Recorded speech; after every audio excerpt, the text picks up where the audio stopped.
No plagiarism in any form, obviously.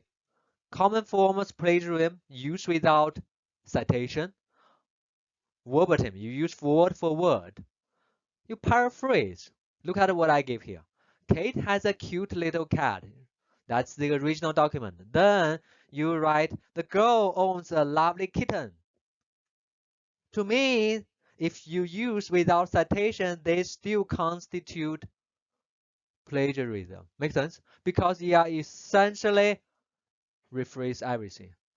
In this case, you have to cite, give credit. Make sense?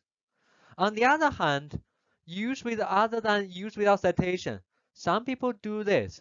I cite everywhere for the same document, so-called excessive use. Your proposal is 3 pages. Out of 2.5, you are essentially paraphrasing from another proposal somebody wrote 5-10 years ago. That's still what?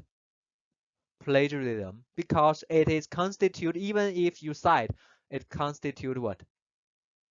Excessive use. Was your own writing, right? Everything cited was your own thinking. Make sense? So that's plagiarism.